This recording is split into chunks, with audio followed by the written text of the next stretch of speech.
A vicious pit bull attack on Spokane's South Hill kills an 11-year-old dog, and now the dog's owner wants the pit bull put down. KXLY 4's Kylee Cruz is in the studio tonight with all the details. Kylee. And Colleen, Dan Pelly was walking his dog Coco on Thursday afternoon in a field near 32nd and Havana, something he's done for at least a decade. But the walk took a deadly turn when two pit bulls attacked the dog. They say dogs are man's best friend. She was a true treasure. Coco Pelly was more than a best friend. She was family. She really was the center of our universe.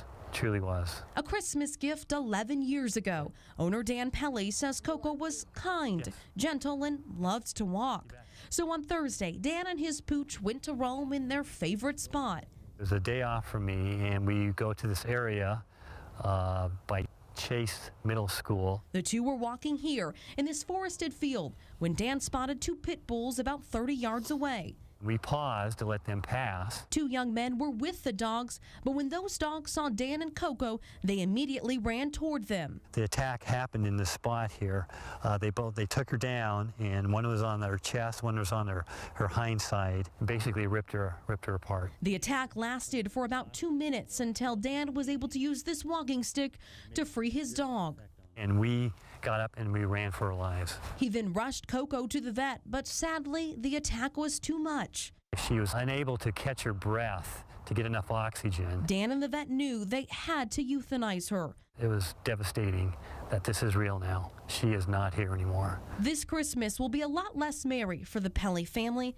They didn't just lose their dog, they lost a family member. This dog made our lives whole.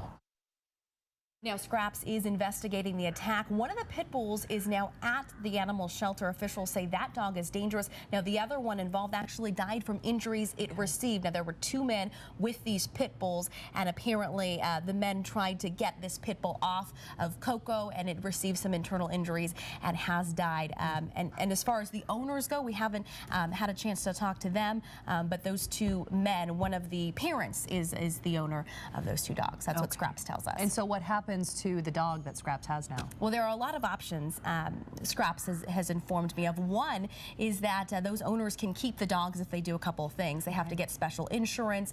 They have to put signs up. They also have to have an improved enclosure at their house for that dog. They can also relocate the pit bull outside of the area or euthanize the animal. Now, the owners have 15 days to take action. And like you saw in that story, obviously heartbreaking for the owner, Dan Pelly, Coco's owner, and he says that he wants that dog to be euthanized so that this, doesn't happen again. Just a sad situation all around. Very much so. All right, thank you, Kylee.